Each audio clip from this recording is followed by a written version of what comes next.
Joaquín Barrientos es investigador del Instituto de Investigaciones Estéticas de la UNAM y curador académico del Archivo Juan Hacha. Entre el 2011 y 2016 fue profesor del Instituto, fue profesor de Estudios Culturales Latinoamericanos en la Universidad de Columbia de Nueva York. Entre 2008 y 2011 fue profesor invitado al Departamento de Historia del Arte en la Universidad de Barcelona. Ha sido también investigador visitante del Instituto Nacional de Historia del Arte de París y el Programa de Estudios Museográficos de la Universidad de Nueva York. En 2007 creó el proyecto culturasvisualesglobales.net, ha publicado libros y artículos sobre la globalización del arte moderno y contemporáneo latinoamericano, así como sobre las relaciones económicas, estéticas, raciales y epistemológicas que dan forma al así llamado arte global. Su libro Geoestética y Transculturalidad recibió en 2007 el Premio Anual en Teoría del Arte otorgado por la Fundación Española de Arte Contemporáneo. Entre sus publicaciones se encuentran Circuitos Globales, La Geografía del Arte y las Nuevas Configuraciones del Pensamiento Crítico y La Colonialidad de Ver. Es miembro de LAICA, LASA, MLA y de la Red Conceptualismos del Sur. Damos paso entonces a Joaquín Barrientos. Listo.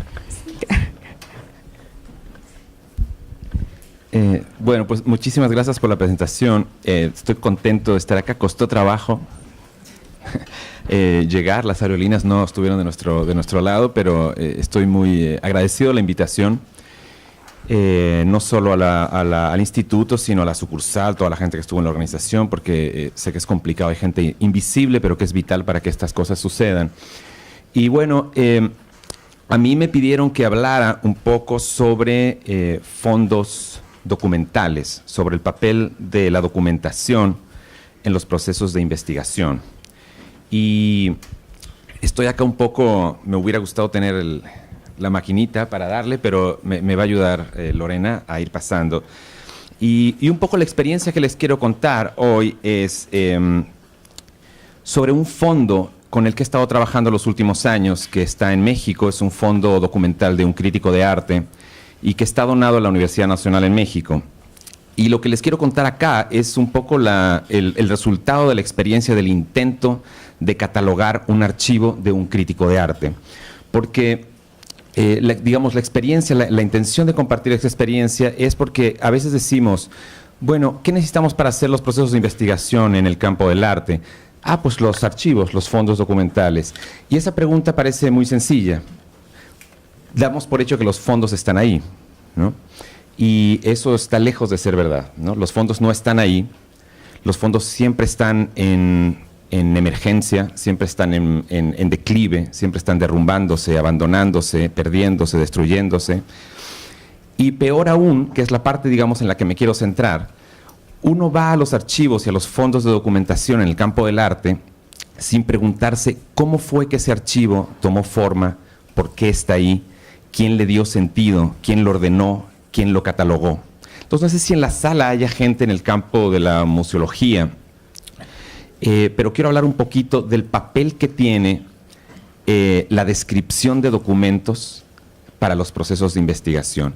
Es decir, lo que quiero hacer es invitarlos a que los investigadores en arte se piensen no solo como usuarios de los archivos, sino como agentes que pueden transformar los archivos, que pueden producir archivos o imaginarios archivísticos dentro de los fondos. Y a eso es un poco lo que yo llamo documentación artística, que ahora explicaré de qué se trata. Y la invitación o la provocación es que pensemos el acto de describir un documento de arte, un registro de arte, y el acto de exhibirlo como parte misma de la investigación. Lo que hay detrás de esta invitación es un cuestionamiento. Es la división técnica que existe entre quienes se consideran artistas y quienes se consideran museólogos, técnicos de la información, archivistas, bibliotecónomos, etc. Y esa división que damos por sentada, porque claro, todos somos usuarios en la universidad de bibliotecas, es una división que tiene connotaciones epistemológicas. Es decir, quien da forma a los archivos está informando, dando forma literalmente a lo que uno sabe sobre el arte. Y lo que yo creo es que tenemos que intentar romper esa división y no pensar a los técnicos de la informática como meros tecnicistas, sino como investigadores. Y en el otro lado, tenemos que pensar a los artistas no como meros usuarios de los fondos, sino como agentes que pueden dar sentido, contribuir y enriquecer los fondos museológicos. Piensen, por ejemplo, no sé si es el caso de Cali, un fondo artístico que esté compartido por un museo y una universidad, ¿no? En ese caso es muy interesante plantear seminarios de investigación que pueden surgir dentro de la universidad, pero que trabajan con los fondos museológicos del museo. Ahí claramente hay una división técnica entre quién es el especialista del museo y quién es el investigador de la universidad. Yo creo que esa división tiene que romperse, pero es una división que no es fácil, porque es una división basada en ciertas especializaciones, en la especialización de un técnico museológico o de un investigador en arte, historia, etcétera. Entonces, bueno, un poco lo que intento hacer hoy es explicarles los problemas con los que yo me enfrenté a la hora de intentar catalogar y describir un archivo como el de este teórico que se llama Juan Hacha, que ahora explicaré un poco algunos detalles de su vida. Y a partir de esa investigación he pensado la dinámica de las políticas de archivo que hay en torno a lo que llamo documentación artística. A ver, ¿puedes pasar? ¿Sabes qué? Creo que no se ve hasta abajo. No sé si es porque la silla lo tapa o... Ah, porque allá sí se veía en la pantalla.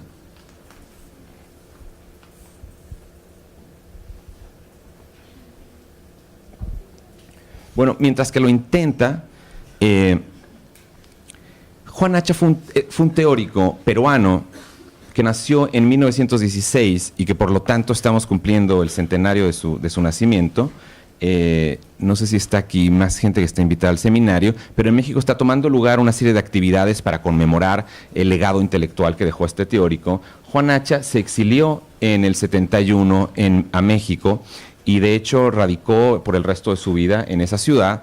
Y lo interesante, o lo que me interesa a mí de este teórico, es que él forma parte de un intento de producir teoría sobre el arte latinoamericano de las neovanguardias a partir de los años 60 y 70, que es un tema que, por lo que leí en otras de las presentaciones de hoy, es un tema relevante. Son ese tipo de archivos de las prácticas, digamos, conceptualistas, no objetualistas, de los happenings, de los performances, de las nuevas, digamos, comportamientos artísticos que tienen lugar en los años 60, los que están ahora ingresando tanto a los museos, en exhibiciones, como a los archivos, y es un poco esa pregunta: ¿qué hacemos con esos materiales que no son materiales tradicionales ni en el sentido artístico ni en el sentido documental? Ahora voy a explicar por qué, pero básicamente es porque son archivos que están en crisis con el soporte. Son archivos que cuestionan el soporte en el que están inscritos. Y eso genera unas preguntas para los documentalistas, para los archivistas, de cómo organizarlo, cómo catalogarlo y cómo no traicionar el sentido político de esa documentación una vez que la exhibimos o que hacemos, digamos, fondos para la investigación. Entonces, puedes pasar a la siguiente. Un poco en torno a este archivo que fue donado a la UNAM hace ya 8 años, hemos creado el proyecto Juan Hacha, que es justamente un equipo de trabajo interdisciplinar en el que participan artistas, historiadores, archivónomos, que están ayudándonos o estamos ayudándonos entre todos a dar sentido a lo que puede ser el archivo de un crítico de arte. Y este es uno de los conceptos que me gustaría poner aquí como una llamada de atención. En la última década se ha hecho una reivindicación muy importante de los archivos de artistas, de la pérdida de los archivos de artistas, lo cual ha sido vital, ¿no? Darnos cuenta del valor que tienen los archivos personales de los artistas. Dense cuenta que los que estaban en activo en los años 60, muchos de ellos ahora están muchos muertos, ¿no? O muchos de ellos en una revalorización de cuál es su legado, ¿no? Están literalmente sacando sus archivos de debajo de la cama para pensar qué hacer con ellos. Se los dono a un hijo, los dono a una universidad, los quemo, y no hay una claridad de qué hacer con este material documental, y es un material que es absolutamente clave para poder entender las microhistorias de las narraciones del arte y la historia del arte en los contextos locales e internacionales. Entonces, bueno, un poco el proyecto Juan Hacha es un equipo que intenta crear una metodología de trabajo colectiva una cosa que llamamos activismo archivológico, ¿no? Que es ingresar una dimensión política a los procesos de activación de un archivo y que es una asociación independiente, pero que trabaja en colaboración con la universidad en donde está donado este acervo. Si puedes pasar una más. Lo interesante de los archivos de los críticos de arte es que están compuestos por una gama súper diversa de materiales.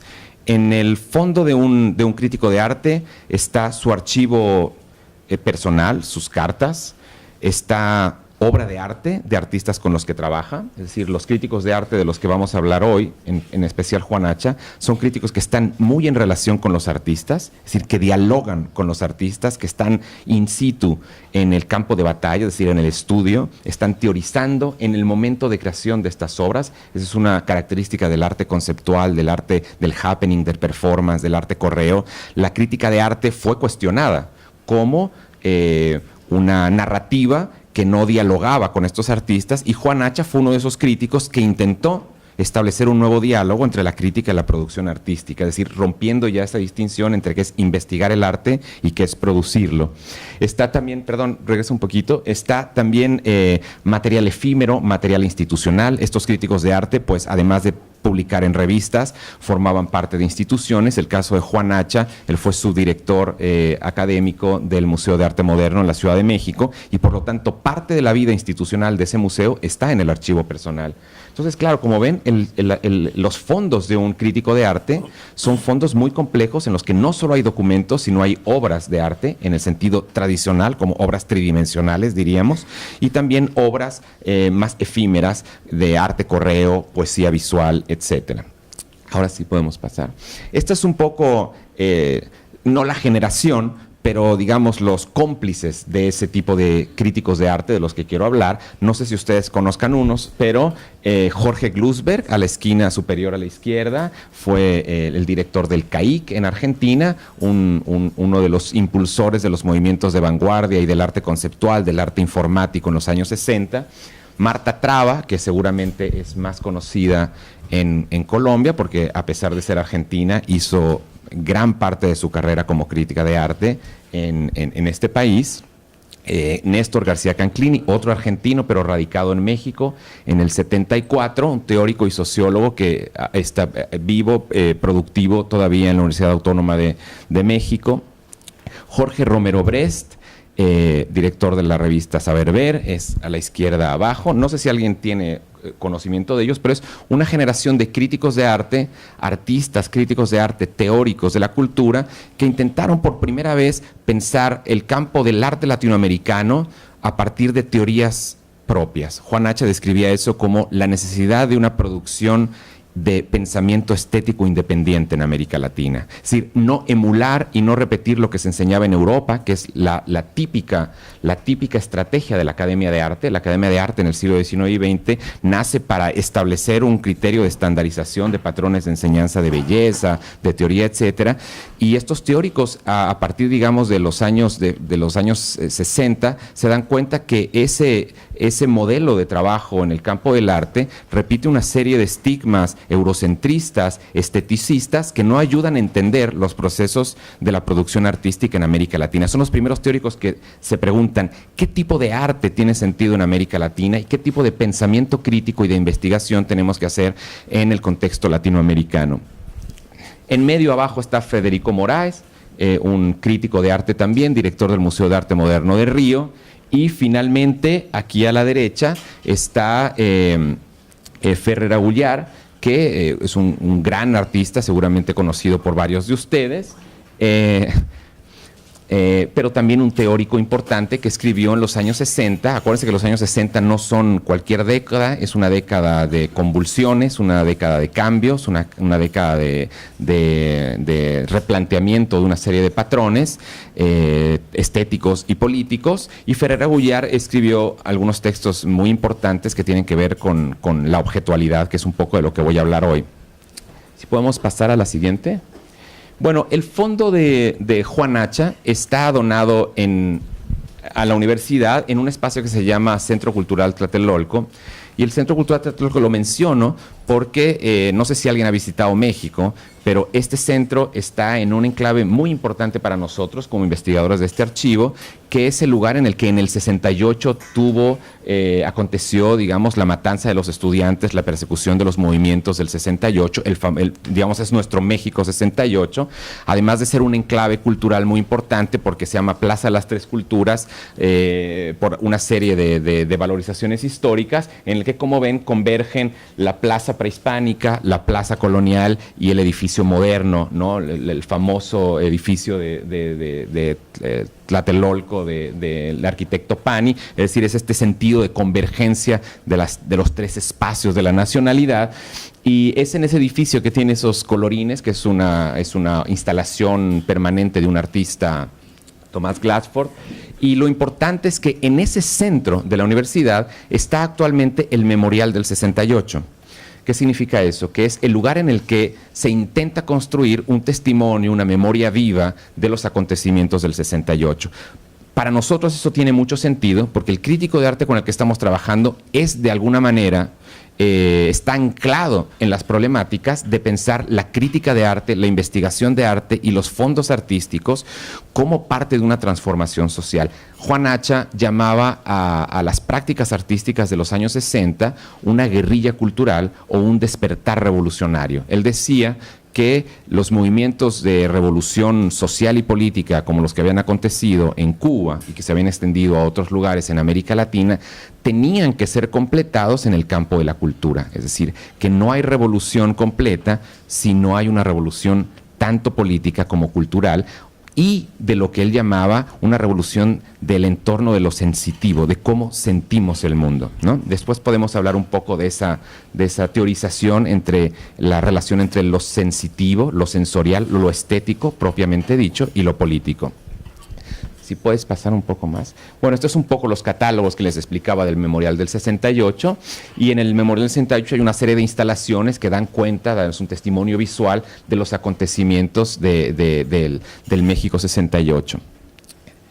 Este es un poco el fondo reservado tal cual llegó al centro, es decir, porque a veces cuando pensamos en fondos documentales y hacer investigación no nos damos cuenta que literalmente son un bonche de cajas polvorientas, sucias, desordenadas, que llegan a una institución con la intención de volverse accesibles a un público. Y ese proceso lo damos por sentado, ¿no? Porque nosotros somos usuarios, vamos a la biblioteca, buscamos en un catálogo, hay un título, un autor, y uno no reflexiona qué tuvo que pasar para que esa información, tanto a nivel digital como el libro físico cuando llega a nosotros, qué sucedió, qué tipo de categorías, de principios organizativos dan cuenta de esa organización. Entonces, un poco para que se den idea, un archivo personal o familiar es literalmente un trastero en la casa de cualquiera. Es eso, y a esto hay que darle sentido. Ahora, darle sentido a las cosas parece simple, pero es muy complicado, porque al mismo tiempo que hay que ordenarlo, hay que preservar el orden, que se llama técnicamente el orden del archivo primitivo, es decir, la manera en la que su autor concibió un archivo. Y esta es una categoría que igual les invito a pensar, que un archivo consciente o inconscientemente, un archivo personal como el de un crítico o el de un artista, es de alguna manera el resultado, tiene un autor de alguna manera, ¿no? Tiene un sentido, aunque veamos un montón de papeles y de polvo, eso es parte de la investigación, ese es el resultado del proceso de investigación del crítico. Uno como catalogador se encuentra con un dilema. Reordenamos todo eso con conceptos bibliográficos para trabajar, digamos, alfabéticamente todos los documentos que tenemos ahí, lo que se llama un archivo vertical, o tenemos una segunda opción que es más complicada, que es la de intentemos preservar el orden que le dio su propio autor, lo cual significa que no podemos ordenar alfabéticamente todos los materiales que tenemos y por lo tanto tenemos que desarrollar una serie de categorías que nos ayuden a entender el orden que el propio autor le dio a ese archivo. Y acá aparece uno de los problemas técnicos y epistémicos con los que me gustaría discurrir con ustedes quizás en las preguntas, que es que hay dos universos que se están intentando relacionar, ¿no? técnicamente últimamente, pero que son dos maneras totalmente distintas de entender la organización de fondos documentales. Uno es la biblioteconomía y otro la archivonomía. Es un rollo y no los quiero aburrir en un día como hoy en la mañana con esto, pero es importante que tengamos en cuenta que la manera de concebir bibliográficamente un fondo parte de la idea de que la descripción está absolutamente estandarizada. Cuando ustedes van a una biblioteca, la descripción de un libro y la organización de un libro está absolutamente estandarizada.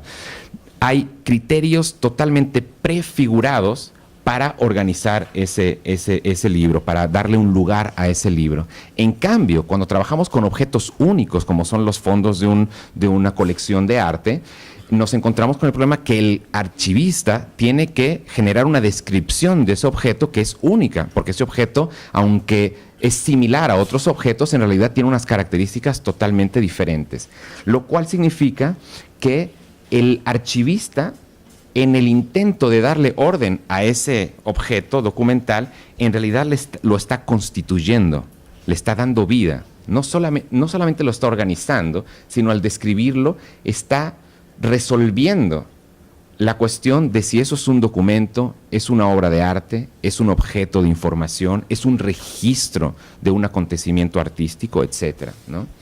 Y esa es una pregunta que los artistas, sobre todo en el campo de los años 60, y los investigadores nos tenemos que hacer, porque los artistas de manera sistemática atacaron a las instituciones en su intento de disciplinar el lugar del arte y su relación con los artistas.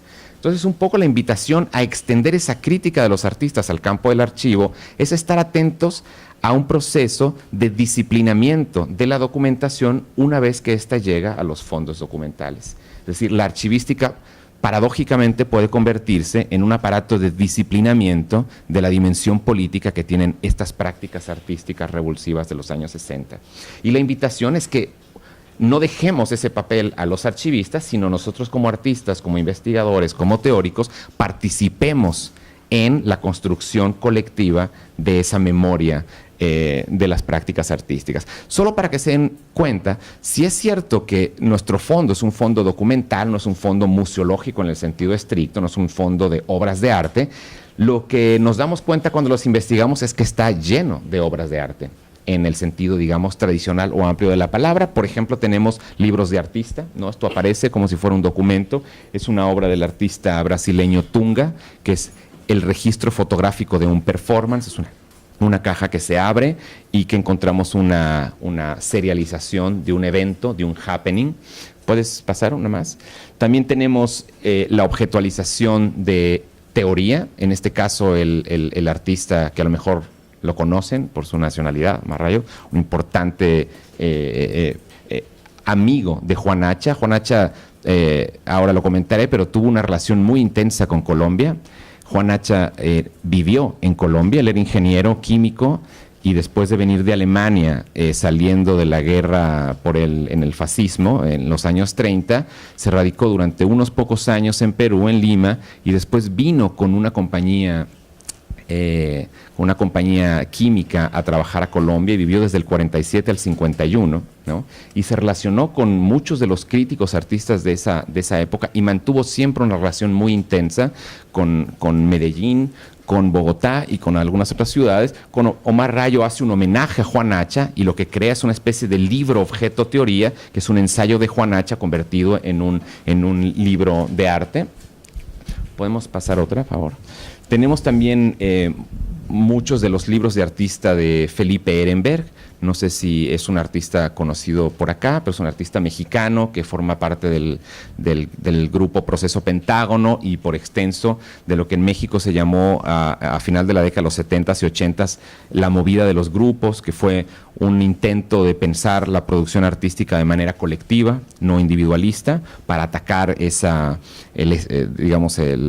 estigma del artista genio, único, creador, etcétera. Y Felipe Ehrenberg formó parte de este colectivo de manera muy, muy, muy interesante. Él vino al coloquio de Medellín en el 81, hizo esta revista Fluxo, que para los que tienen un poco de de recuerdos sobre la historia del arte, Fluxus, este movimiento neodadaísta tan importante para las vanguardias europeas. Se le hace una especie de parodia como Fluxus, el dicho en castellano suena como Fluxu, pues se le hace la broma del dadaísmo del zapato, ¿no? Un artista con una ironía muy aguda, muy inquietante. Y claro, estos son libros o revistas de artistas que no pueden catalogarse meramente como fondos seriales o revistas documentales. Podemos pasar una más. Esta, por ejemplo, de Fluxu, se llama Adenda, y lo que tenemos ahí es una carpeta llena de recortes de artistas que enviaban, o sea, es una revista que se hace a partir del envío de recortes, ¿no? Es decir, el editor no es más un editor que decide qué hay dentro de una revista, sino es un ensamblador, literalmente, de envíos de correo postal, ¿no? Entonces, él no decide qué enviar, simplemente recorta, edita con un mimeógrafo y repite, emula, pega, sella, etcétera, y hace una especie de revista de arte correo en el 72-73. También tenemos este tipo de arte correo, ¿no? Con la declaración de Felipe Ehrenberg de que el artista mexicano Siqueiros ha muerto, es un performance, ¿no? La muerte performática de Siqueiros, que era una crítica a estos artistas geniales de la ruptura en México. Tenemos mucho arte correo, como del grupo Marzo, ¿no? Esta es una exposición que viaja dentro de la postal. Literalmente la postal lo que dice, está usted invitado a una exposición que está aquí, ¿no? Y lo cual quiere decir que está, digamos, anulando el lugar de la galería como el espacio de producción, de exhibición del arte. El arte correo ataca ese circuito de producción. También tenemos objetos tridimensionales como esto. Juan Hacha fue un gran teórico del color y de los diseños. Él tenía una manera de entender la historia del arte general o universal, o como él lo llamaba, las estéticas, a partir de la combinación de diseños, artesanías y arte. Lo cual significa que para él no había una jerarquización entre lo que entendemos como artesanía, diseño y arte, lo cual nos cuestiona a todos los paradigmas que estas academias, digamos, estetizantes de las que hablaba el siglo XIX, hablan del arte como la excelsitud, la trascendencia, lo más elevado de la producción. Y en homenaje a esto, uno de sus alumnos, parte de los grupos, Rubén Valencia, hace esa especie de cartel, porque funciona como un cartel, pero que al mismo tiempo es un objeto artístico, teorizando en la materia lo que Juan Hacha había concebido como la teoría de los diseños para América Latina. Entonces, claro, esto es un cartel, pero tridimensional, un objeto que habla del diseño de objetos. Tenemos muchos carteles del Museo de Arte Moderno, del paso, digamos, del arte conceptual británico, en este caso por el Museo de Arte Moderno. Tenemos también su relación con muchos artistas. Aquí solo le traigo un ejemplo de artistas que seguramente conocen de nombre por el contexto de los años, de las movidas. Juan Hacha también se vinculó mucho con esta importante revista en esos años. De hecho, tiene publicados muchos artículos a principios de los años 60. Era muy amigo del editor de Buchlos y, digamos, parte de la relación con Bogotá son sus publicaciones, sus relaciones editoriales, como con el caso de ECO. Y también, desde luego, Juan Hacha fue muy importante para lo que se llaman los no objetualismos, por el coloquio que organizó en 1981 en la ciudad de Medellín, por invitación de los directores, que ahora hablaremos un poco, que fue una cita latinoamericanista internacional para pensar cuál era el futuro de las prácticas no objetualistas en América Latina, ¿no? Y él pensaba, y yo creo que tenía mucha razón, que Colombia en general y Medellín en particular reunían una potencia importante sobre aquello que se denomina arte no objetual y que en otros contextos se ha intentado describir como arte del concepto o arte desmaterializado, que ahora pensaremos la distinción entre esas categorías. Esto es un poco memoria periodística del evento. Yo la verdad es que querría preguntarles al final ¿Qué tanto se habla en Colombia de ese encuentro? Yo tengo la sensación que poco, a pesar de que fue un evento muy, muy influyente para la teoría y la crítica en América Latina, pero curiosamente fue un evento que no dejó memoria. Fue hasta hace muy poco, en 2007, que el MED, el Festival MED, hizo una recopilación de la memoria de este encuentro, ¿no? Hablamos de la fragilidad de la documentación artística, incluso en un evento tan relevante como este, un evento institucional que corrió paralelo a la Bienal, a la cuarta Bienal de Cotejer, y que no dejó una memoria inscrita, ¿no? Y que tenemos que ir a rastrear esa memoria en los archivos de los artistas, en los archivos personales. O sea, la fragilidad de la documentación es muy aguda. Otro evento también importante que está presente en el fondo de este proyecto Juan Hacha es lo que se llamó la Agenda Colombia 83. A partir del coloquio de Medellín, Juan Hacha estableció una relación muy intensa con artistas locales e internacionales como Carlos Serpa, el grupo Mira, el No Grupo de México, y a partir de eso ellos crearon esta agenda, que literalmente es una agenda, una cronología de eventos para denunciar las condiciones de terror que se vivían no solo en Colombia, sino en América Latina en general, ¿no? Esta es un poco una visión numérica general del tipo de materiales que tenemos en el fondo. Hemos calculado más o menos 15,000, no lo tenemos todo catalogado, pero está dividido así, más o menos 5,000 libros, 2,500 catálogos, 2,600 manuscritos, mecanografiados, etcétera, casi 2,000 revistas, alrededor de 1,100 cartas personales e institucionales, diapositivas, transparencias, etcétera, ampliaciones y sobre todo lo que hemos denominado en el proceso de investigación como colecciones especiales, que son prácticamente aquello que deriva como registro documental de las prácticas no objetualistas, y es a lo que yo llamo documentación artística. Si puedes pasar a la siguiente. La documentación artística, ahora explicaré, es un tipo de material de archivo que funciona al mismo tiempo como obra de arte y como documento. Es decir, es un tipo de material sobre el que no se puede decidir si es una obra de arte o un registro documental, ¿no?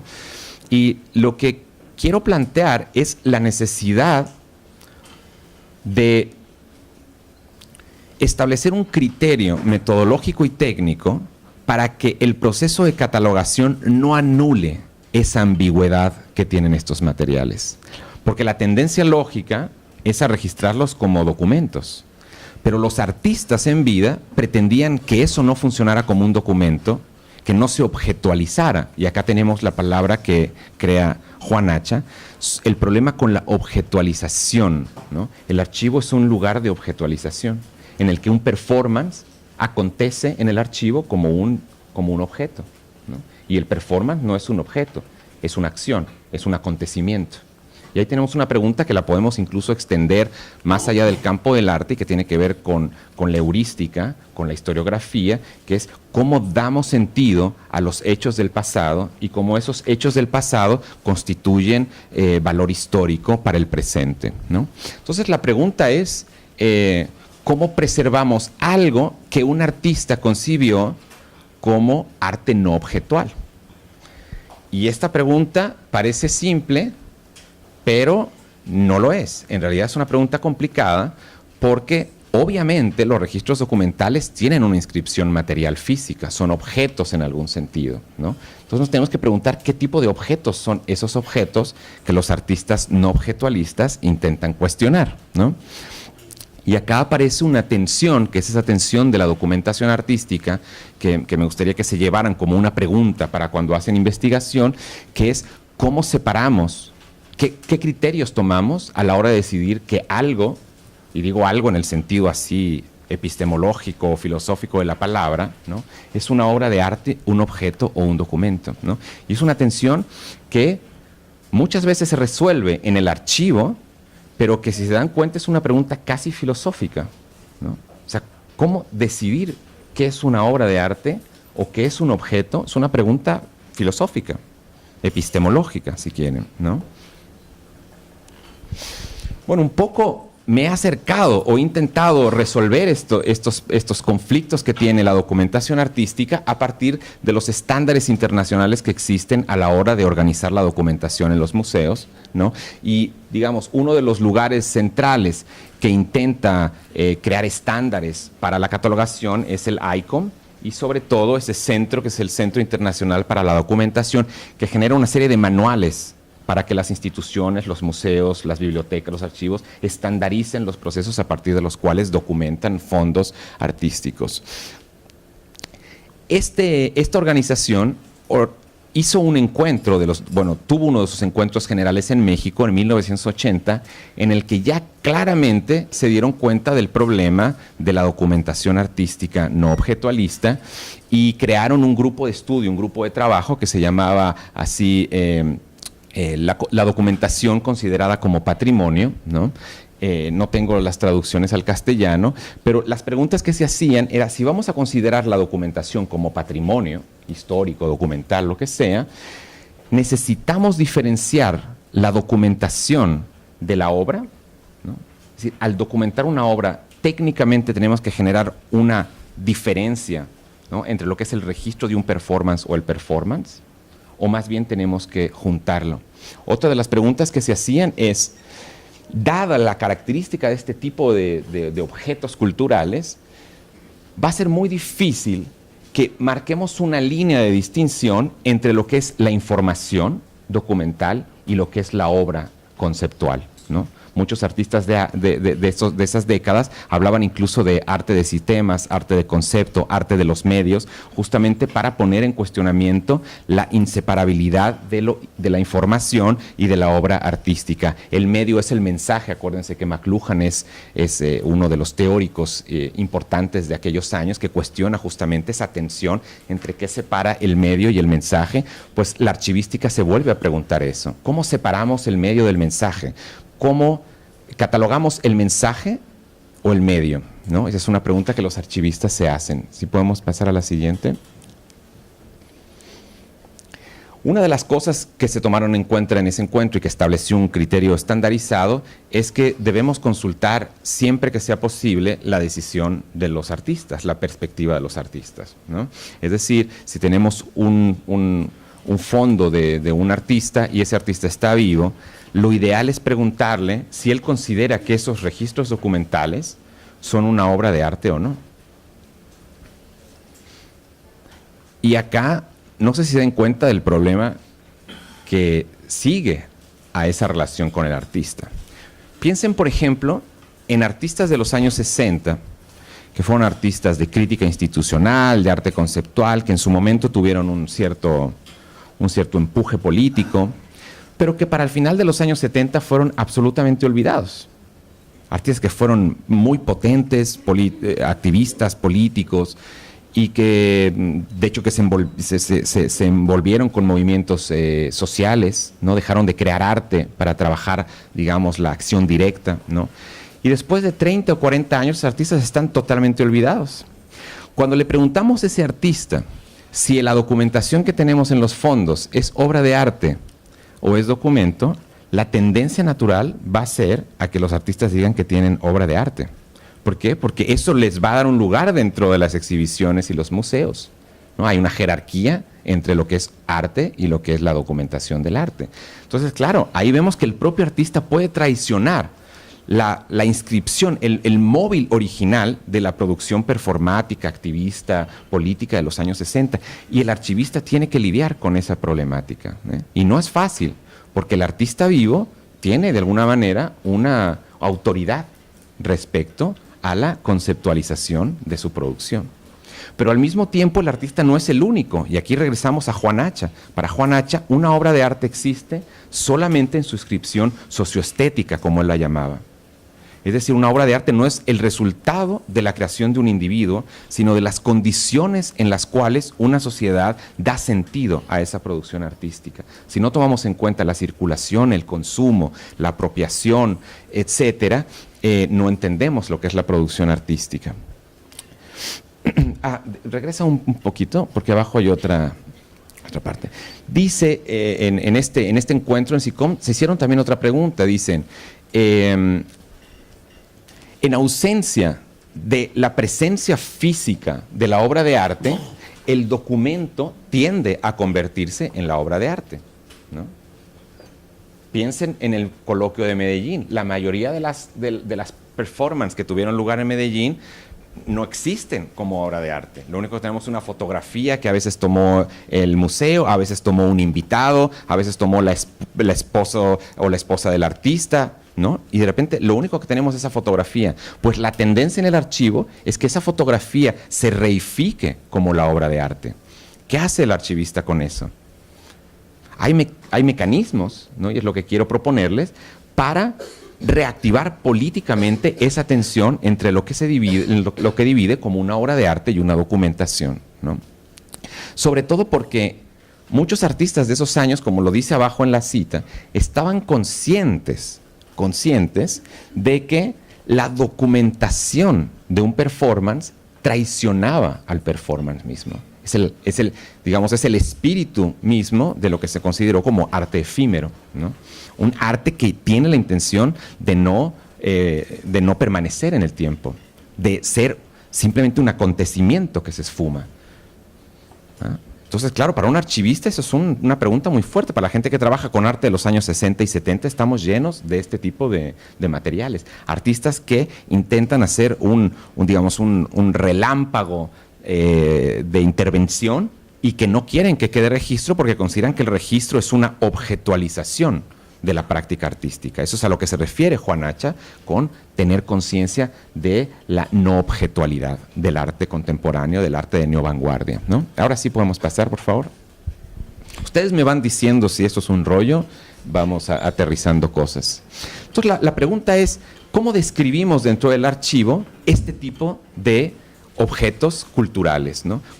¿Qué hace un archivista o cómo podemos nosotros como investigadores, quizás esa es la pregunta, ayudar a los archivistas a entender la manera no correcta, sino la manera políticamente constituida de describir fondos museológicos de los años 60 y 70?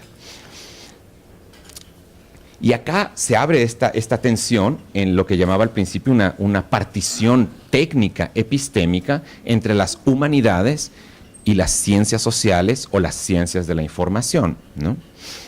Ahora hay una palabreja que está por ahí circulando en inglés que se llama Digital Humanities, que se traduce horrible como humanidades digitales, y que lo que intenta es repensar el futuro de las humanidades, de esa división que tenemos de la Universidad Humboldtiana, que crea una división, y que intenta pensar en el capitalismo posfordista en el que vivimos, cuál va a ser el futuro de las humanidades.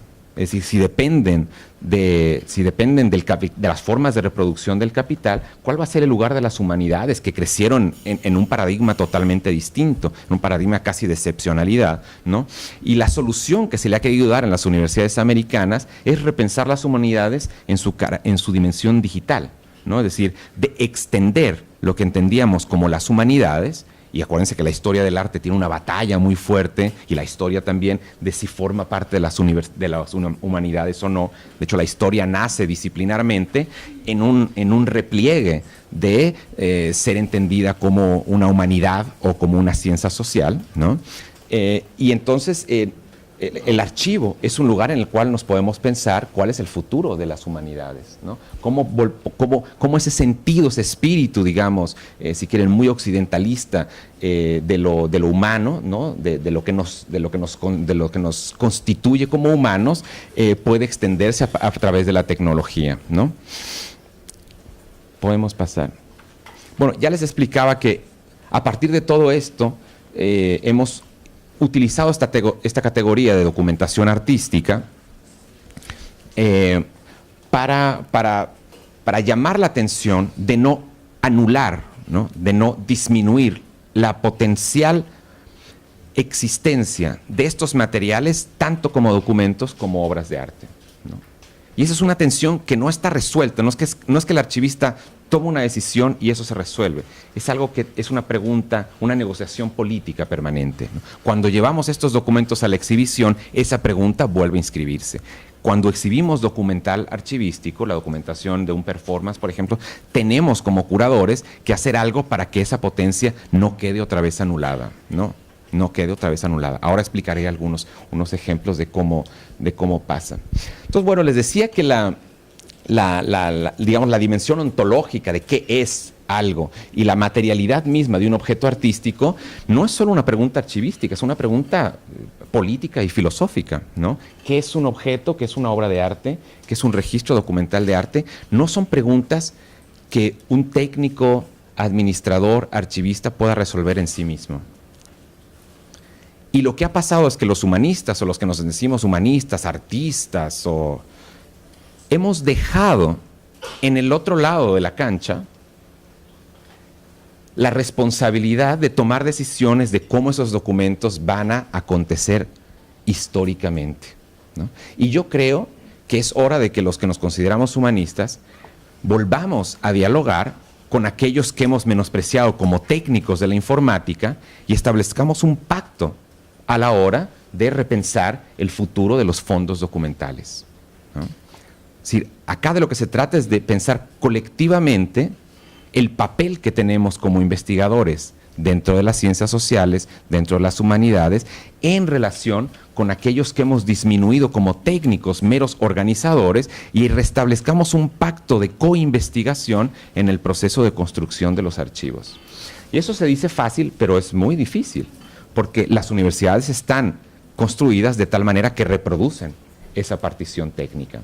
No sé si es el caso de Colombia, pero en México, por ejemplo, un museógrafo no tiene el mismo estatuto universitario que tiene un investigador. No está pagado por las mismas instituciones. Es decir, no está considerado un investigador. Así de simple, ¿no? Sus relaciones sindicales, contractuales, etcétera, son otras que las de un investigador. Es decir, la universidad reproduce esa partición. Y nosotros, cuando nos invitan a pensar la práctica de investigador como proceso colectivo, es este tipo de preguntas las que nos tenemos que hacer.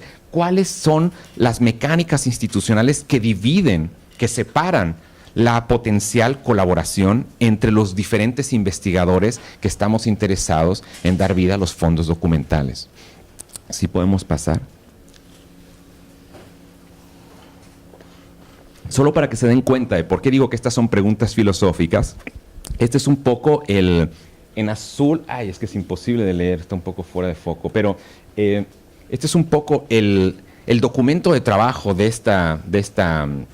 el comité de documentación del ICOM, que es como la institución internacional más reconocida, más problemática también, pero la más reconocida para estandarización de museos en el mundo. Y ese comité digamos, ese grupo de trabajo se hace preguntas como esta, ¿no? Lo que se considera un objeto conceptual, ¿no? Decía antes el documento, es aquel que no tiene un soporte particular, ¿no?, pero que se puede encontrar en diferentes soportes al mismo tiempo. Eso es lo que decía el documento en su primera versión. O sea, un objeto conceptual, piensen arte conceptual, es aquel que no tiene un solo soporte físico, sino que puede estar en diferentes soportes físicos a la vez. Claro, eso es filosofía, es teología casi, ¿no? No, lo digo en serio. Los teólogos tuvieron un gran problema a la hora de crear una ecumenia universal por el problema de explicar la división trinitaria del espíritu. Es que es imposible. Es muy complicado. Convencer a alguien de que algo puede estar y no estar al mismo tiempo es muy complicado. Bueno, pues es el mismo problema que tienen los archivistas. La obra de arte está en el documento y no está al mismo tiempo. Son preguntas realmente filosóficas, ¿no? Bueno, la decisión que se tomó en la corrección del texto, perdón, si puedes regresar, dice, el objeto conceptual tiene la habilidad, dice, de existir en más de un soporte particular al mismo tiempo, ¿no? Es decir, están intentando resolver preguntas que son de orden epistemológico, ontológico, filosófico, ¿no? Entonces, claro, yo creo que esta es una tarea en la que los humanistas tenemos cosas que decir al respecto, ¿no? En las que nuestro entrenamiento como humanistas nos ha enseñado a pensar eso. De nuestra formación como historiadores del arte, la relación de la filosofía con la historia del arte, es ese campo de trabajo. Entonces, ¿por qué derivamos de una manera técnica y despreciativa este trabajo a alguien que consideramos un mero técnico de la organización de los documentos. Lo que les quiero decir acá, llamar la atención sobre el problema de que en el proceso de describir una obra de arte le estamos dando existencia como patrimonio documental.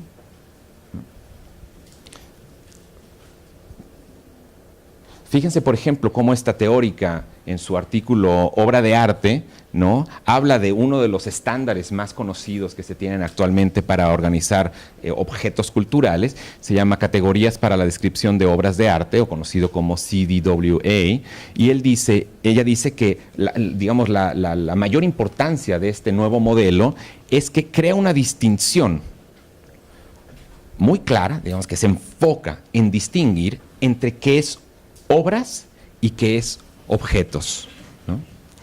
Qué es una obra de arte y qué es un objeto, ¿no? Y no sé si ustedes se habían hecho esa pregunta, pero es una pregunta difícil de resolver, ¿no? Difícil de resolver. ¿En dónde se acaba el objeto y dónde empieza la obra de arte? Si podemos pasar. Con todo esto lo que quiero, digamos, acentuar es que en el archivo no solo se preserva un documento, sino que el archivo instituye el documento como algo, ¿no? Y digo instituye y no constituye. Intencionalmente, piensen en la constitución política. Cuando uno piensa en la constitución de un país, es algo que se define por lo que ha quedado constituido por un pacto político, ¿no? Cuando algo se constituye, olvidamos los procesos a partir de los cuales se instituye aquello que asumimos como lo constituido. Lo que yo quiero resaltar con esta palabra de la institución de algo es que es permanentemente un proceso, una negociación, un pacto, ¿no?, para que quede instituido algo. Es decir, en el archivo no quedan constituidos los objetos de algo, sino están permanentemente en proceso de institución, ¿no? Tienen un poder instituyente, si lo queremos ver así, ¿no? Y lo que se instituye es, por lo tanto, una autoridad de definir qué hay en el archivo. El archivo es un lugar de autoridad. Acuérdense, ahora no me quiero meter en eso, pero toda la problemática de los años 80, con Foucault, con el teórico francés, historiador Michel Foucault, y con el filósofo francés Jacques Derrida, que hablan de todas estas problemáticas del mar de archivo y del disciplinamiento epistemológico que supone la organización del saber, ¿no?, las políticas del saber. Si pasamos, por favor. Claro, cuando vemos este tipo de objetos, no sé si ustedes están familiarizados con la obra de la brasileña Ligia Clark, ella hablaba de objetos sensibles, no objetos sensoriales. ¿Conocen? ¿Es una artista conocida por acá? Sí. Porque ella, si se acuerdan, con estos objetos sensibles lo que empieza a hacer es un arte de interacción con la subjetividad y con la sensibilidad, en la cual el objeto, que como lo ven son un plástico, una pequeña manguera, unas bolsas con agua, unas piedras, etcétera, eso no es la obra de arte. Eran simplemente mediaciones para entrar a la subjetividad orgánica, afectiva y emocional de las personas. Para poner un ejemplo claro de esto, cuando un curador le pedía a Ligia Clark en esos años que quería exponer sus obras, que quería hacer una exposición con sus objetos, Ligia Clark le decía: ok, ¿tú quieres exponer mis objetos? Entonces tienes que venir a mi estudio, ¿no? Te voy a poner en una cama y te voy a hacer una serie de sesiones casi terapéuticas con mis objetos, porque para que tú puedas exponer mis objetos, entre comillas, esos objetos tienen que, y ahí vemos una foto, tienen que ser interiorizados en tu cuerpo para que tú puedas entender epistémica y afectivamente esos objetos y eventualmente puedas exhibir los objetos de mi producción artística. Es decir, ella estaba política y conscientemente de que sus objetos tendían hacia la objetualización y que sus obras de arte eran más bien las relaciones intersubjetivas mediadas a través de los objetos. Ese es el problema de la objetualización. Entonces, claro, cuando tenemos esto en los fondos museológicos, documentación relativa a la fotografía misma que tengo, el problema es qué hacer para que mantengamos viva esa intención del artista de que sus producciones no tiendan a objetualizarse como objetos documentales y a, digamos, disminuir la potencia de sus obras como obras de arte, ¿no? Y estamos hablando de un trozo de manguera, plástico que encontramos en cualquier mercado, ¿no? Una bolsa de plástico con agua, ¿no? Ella estaba trabajando más con lo sensible, con lo afectivo. A ver si vemos otro caso. Otro caso también emblemático es el de Luis Pasos, ¿no? Que no sé si lo conozcan, pero también él es de estos artistas que empieza a trabajar con esta extensión, este campo expandido de la poética, y empieza a entender la poética como un acontecimiento colectivo, ¿no? Entonces sus poemas eran una especie de procesiones con una serie de objetos que, digamos, en el objeto estaba inscrito la relacionalidad de aquel acontecimiento que había tenido lugar en un performance, ¿no? Otro caso también singular es el de la poesía en objetual de Clemente Padín, un artista uruguayo que fue muy conocido por los artistas colombianos de los años 70, porque Clemente Padín fue preso por sus actividades políticas, y muchos artistas colombianos, digamos, protestaron para que Clemente Padín fuera liberado. Y él hablaba también de esta poesía inobjetual, de una poesía que está en tensión con el objeto. Y cuando digo del objeto de la poesía, me refiero al libro mismo, al libro donde se inscribe la poesía, ¿no? Lo poético y la poesía están también en una tensión material u objetual. Hay miles de casos, y de alguna manera hacia donde me llevó la investigación de este archivo de Juan Hacha es a darme cuenta que en la década de los 60s y 70s en América Latina está plagado de teóricos y de artistas que están pensando este problema de la objetualidad. No es una particularidad de los latinoamericanos, para nada. Si uno va a las teorías alemanas, inglesas, anglosajonas, tenemos en España el arte de concepto de Marshall Fish, Lucy Lippard hablando de la desmaterialización del objeto artístico, Baudrillard hablando de los límites de los objetos. Es decir, los años 60 son también una década de asedio a la objetualidad, ¿no? Es una década en la que se plantea ¿qué es eso de los objetos en nuestra cultura occidental, ¿no? ¿Cómo es que hemos dado sentido a los objetos? Y lo paradójico y lo interesante de eso que aconteció en los años 70 es que actualmente estamos viviendo un regreso neofilosófico del problema de la objetualidad. No sé si alguien aquí o este instituto tiene alguna relación con los departamentos de filosofía, pero hay una nueva corriente dentro de la filosofía analítica que se llama ontología orientada hacia el objeto, y es toda una rama nueva de la filosofía que tiene menos de 15 años, que está intentando replantearse esa tensión entre el sujeto y el objeto. Y claro, es fácil darse cuenta porque objeto y sujeto tienen una relación dialéctica insuperable, ¿no? Objeto, de hecho, técnica y gramaticalmente significa aquello que el sujeto proyecta enfrente de sí. Objectar significa expulsar de sí para poner enfrente con miras a poder dar sentido a algo que si no exteriorizamos no podemos entender cuando forma parte de nosotros. Es decir, el objeto y el sujeto están amalgamados estética y políticamente, ¿no? Entonces, claro, por eso la filosofía va y regresa con el problema. Desde Kant, de Immanuel Kant, toda esta tensión de cómo damos sentido al mundo como objeto. De hecho, en las disciplinas hablamos de el objeto de la disciplina, ¿no? El objeto de la sociología. ¿Cuál es el objeto de estudio? ¿Qué significa un objeto de estudio? Claro, los objetos no son entidades materiales, son entidades epistemológicas, ¿no? El arte de los años 60 se dio cuenta de eso y atacó cómo esa tensión constituye formas de poder, jerarquías, etcétera. Yo lo que sostengo es que el archivo tiene que reconocer primero esa historia, entenderla y regresar esos fondos políticamente instituidos para que la investigación también forme parte de esos propios procesos de activación técnica, estética y epistémica. Entonces, por ejemplo, ese artista tan irónico y tan interesante, Antonio Vigo, habla de sus objetos de poesía como cosas, les llama cosas. ¿Para qué? Para desjerarquizar la relación entre el objeto sublime de arte y la vida material como una botella, ¿no? Esto es una cosa, nadie tiene problema en que yo llame una cosa a esto. pero la Gioconda no es una cosa. Pues sí, es una cosa, un objeto, ¿no? Entonces, ¿qué establece esas tensiones? Es un poco parte de la investigación en arte.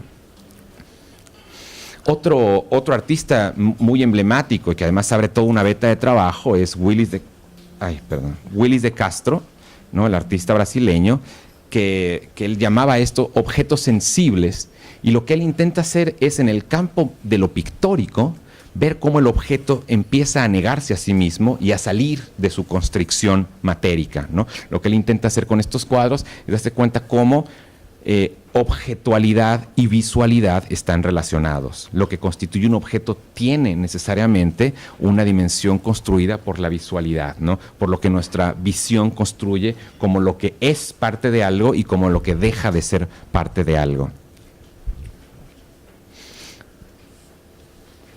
A ver, me queda poco tiempo. Un último caso, creo que hay, si no los pasamos los demás, es Ferrer Aguilar, que trabajaba también con la poesía como espacialización, como experiencia, ¿no? La pregunta entonces es cómo se constituye esta autoridad descriptiva, ¿no? Dentro del archivo, cómo podemos participar, formar parte de esta dimensión epistémica de los archivos, ¿no? Y acá lo que vemos es que en los estándares internacionales con los que se organizan los archivos se han creado dos modelos. Uno que se orienta hacia el objeto y otro que se orienta hacia el concepto. Ahora les voy a explicar cómo se resuelve esto. Esta es la portada simplemente del libro de Lucy Lippard, ¿no? En la que habla de la desmaterialización del objeto, ¿no? El arte conceptual como algo que no tiene soporte, supuestamente. ¿Puedes pasar una más? A ver, otra, es que esto ya lo voy a omitir.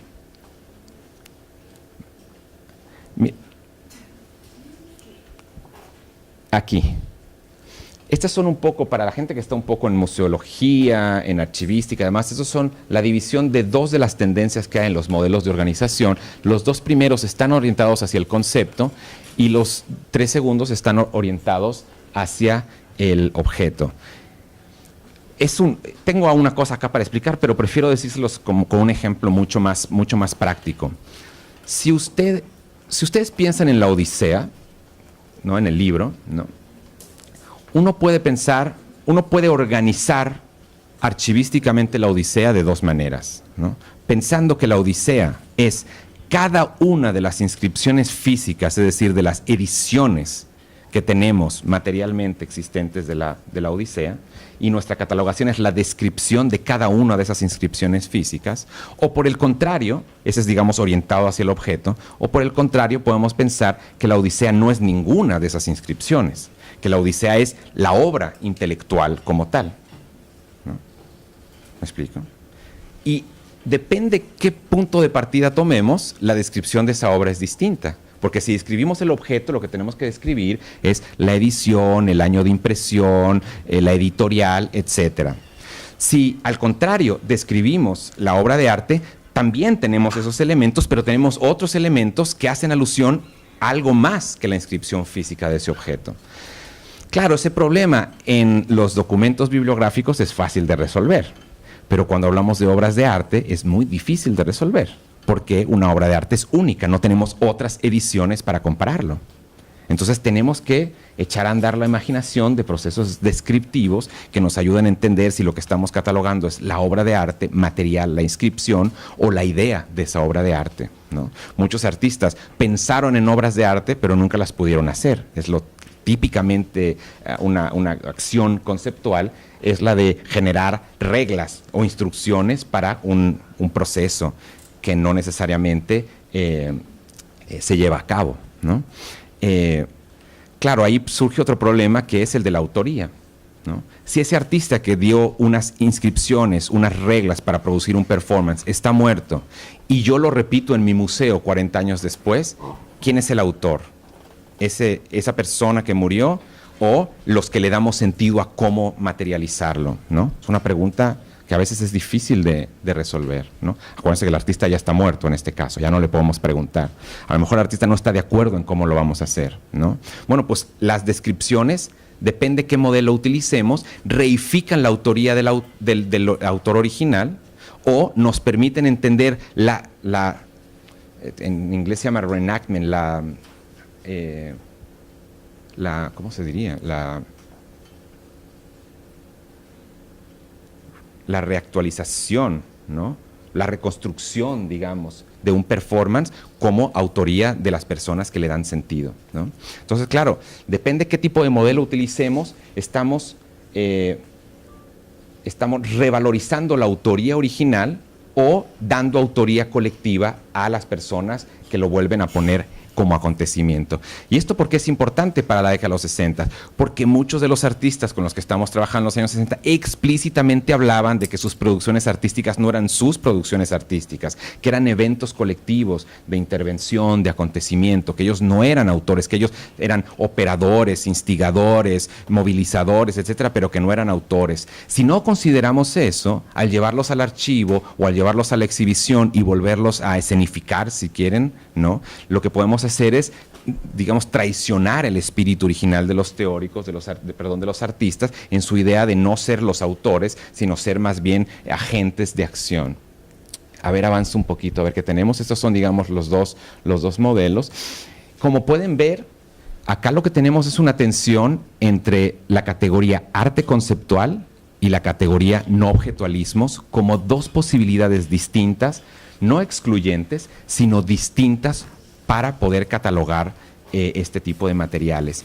Me gustaría concluir diciendo que el problema al que nos enfrentamos los que nos dedicamos a este tipo de cuestiones museológicas o archivonómicas es que los estándares internacionales están hechos tomando en cuenta solamente los conceptos del arte conceptual anglosajón. Característicamente, los parágrafos de Kossuth, de Sol Lewitt, de Smithson, que hablan de esta idea de que la idea es una máquina que produce el arte. ¿Se acuerdan de esta famosa frase de Lewitt, ¿no? La idea es una máquina que produce el arte, ¿no? Y este tipo, digamos, de estándares internacionales no consideran otro tipo de aproximaciones teóricas, como muchas de las que hubo en América Latina en los años 60 y 70, que niegan esta, digamos, ideología de no tener materia en la práctica conceptualista. Juan Hacha y su teoría de los no objetualismos es justamente un intento de pensar que eso no es cierto y que para la práctica archivística eso es doblemente no cierto, porque el archivo siempre tiene inscripciones y objetualizaciones con las cuales hay que negociar, lo cual significa que los no objetualismos no niegan la objetualidad, la materia, perdón, sino niegan los procesos de objetualización de las cosas. Lo que yo creo que tendríamos que hacer en América Latina es contribuir a la discusión internacional sobre este tipo de diversidades matéricas que tenemos en los archivos, para que los conceptos y las categorías que utilizamos a la hora de archivarlos no traicionen la propia potencia política de los materiales que nos interesan.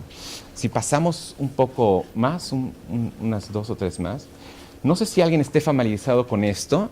El proyecto del Museo de Fine Arts, de Bellas Artes de Houston, tiene un departamento que se llama ICA, ¿no? El Centro Internacional para el Arte de las Américas, que es un proyecto que tiene más de 15 años y ha creado el catálogo digital de archivos documentales de las Américas más importante, accesible además gratuitamente. Si ustedes van a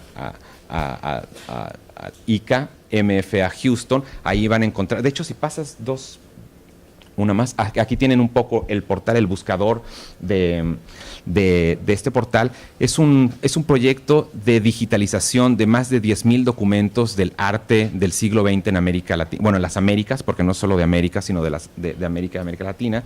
Y les menciono este caso porque es uno de los más ambiciosos, de los mejor constituidos, con un equipo de colaboradores que tardó, creo que 8 o 10 años no solo en conceptualizar, sino hacer el levantamiento, etcétera, y que utilizan, a ver si puedes pasar una más, y que utilizan para la organización de sus documentos este estándar de catalogación que se llama AT&T, el Art and Architecture Thesaurus. Y los tesauros son justamente los vocabularios controlados, es decir, son las categorías autorizadas a partir de las cuales se organizan los fondos documentales, ¿no? estos tesauros son como un diccionario, pero en vez de dar definiciones, lo que hacen es estandarizar y limitar el uso que se le va a dar a estas categorías. Es decir, van a definir, si utilizo la palabra barroco o baroque, cómo se va a utilizar, en qué contexto se va a utilizar y para qué sirve, qué queda fuera y qué queda dentro, ¿no? Lo interesante y lo paradójico de proyectos como el de ICA es que, si bien tienen conceptual art, no tienen otro tipo de categorías que son más acordes al tipo de productos con los que estamos investigando en América Latina. No tienen no objetualismos, tienen desmaterialización, pero no tienen arte de concepto, etcétera. Entonces, a pesar, digamos, de la efectividad y la ambición de este proyecto, un diálogo más estrecho con las personas, digamos, que conciben técnicamente la aplicación de los vocabularios controlados, que es como se les llama estas taxonomías, podría ser, digamos, más efectivo a la hora de interpretar documentos que no se inscriben dentro del arte conceptual, sino que se inscriben dentro de otro tipo de, como se llaman, prácticas conceptualistas, o como le gustaba a Juan H. llamar, los no objetualismos en América Latina. Lo paradójico de un proyecto como el de ICA es que en sus temas de trabajo sí está la categoría no objetualismos. De hecho, uno de los libros que van a producir, si puedes regresar ahí, este es el primero de los, creo que son 13 volúmenes que van a producir, son volúmenes temáticos que compendian materiales documentales. Este es el primero que trabaja sobre el concepto de categorías para la historia y la historiografía del arte latinoamericano. Uno de ellos justamente es el de arte conceptual y no objetualismos, por lo cual resulta paradójico que, si bien teóricamente está conceptualizado como tal, técnicamente no lo usen en sus categorías a la hora de organizar los materiales, ¿no? Es decir, incluso en este proyecto, que es de los mejor organizados, de los más ambiciosos, hace falta reunificar esa partición técnica entre lo humanístico y lo catalográfico. Lo voy a dejar aquí. Tengo algunos ejemplos de cómo se traduce alguno de estos, pero como la invitación que me hicieron no solo es para hablar hoy esta tarde, sino vamos a tener unos talleres esta tarde, mañana y pasado, entonces había dejado un poco los casos de estudio para trabajarlos durante las sesiones, pero bueno, quedo abierto aquí a preguntas del público